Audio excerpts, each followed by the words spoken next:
Last week, Mike Wolfe, creator and the host of long-running reality show American Pickers, came to Columbia Central High School and talked to students in the broadcasting department. Mr. Wolfe was kind enough to sit down with PrideTV for an exclusive interview. My name is Kamaria Stevenson, and I'm here with Mike Wolfe from American Pickers. Thank you so much for coming and talking to us today. I have some questions for you as well. What is something you wish you knew about the TV industry when you were my age? Oh my gosh, that's kind of a loaded question. I think one of the things that I wish I would have known was how people approach things from a corporate level. Like my idea, the way it formed, and the honesty and the sincerity of it was being challenged constantly by the network in regards to what they wanted it to look like.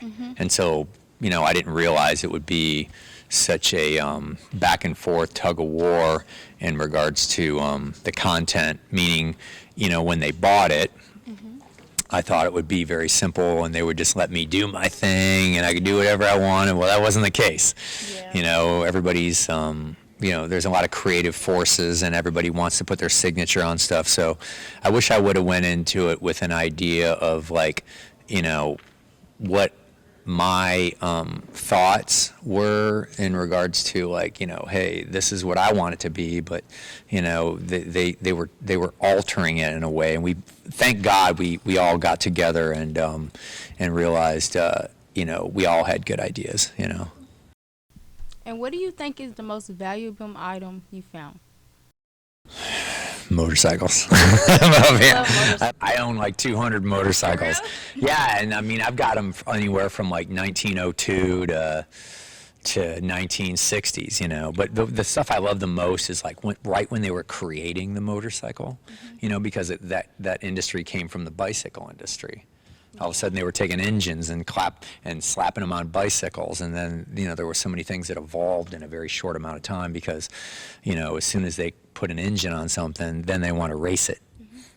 So it was just a neat time in America that will never come again because there was so much innovation in the motorcycle industry. Out of everywhere in the United States, why did you decide to come to Columbia? Or to the Tennessee area up here? Well, you know what? Tennessee was the closest place that I could drive to where there was a major climate change. So meaning I could drive 8 hours south from where I was in Iowa and there wasn't really any snow. We have really, really bad winters. So I know snow is ice and all that stuff. So I was glad to get out of it, when I was traveling. But I was a fan of the music, and I think a lot of people, when they think of Nashville, obviously they think of country music. They don't realize that there's all different types of music. The music industry is here. So I recognized that early on, and and then just the people, man. The people were just very sincere, and they were, you guys hold on to history down here like no other place in this country. When did you start? Start what? Television or antique? Television. I know it was 13 years ago. Yeah. How did you get into it? Oh my gosh, I bought a camera and I was filming myself. I was filming my friends, if you and I went out junking together, I'd be filming you and we'd be talking to each other. And, filming's one thing. It took me a while to find somebody to edit it. I found these two young guys that knew nothing about the antique industry. They didn't care about it at all. They were the perfect ones to edit my stuff because I wanted to make something that no one else had seen before. You know what I mean? I didn't want to make, your grandma's favorite antique show. I wanted to make something that was that was more, I guess, inspiring in some ways, more challenging to film, and that was really about travel. It's cool that people can travel through my show, and see different parts of the country. And that's all for the interview today with Mike Wolfe. Bye.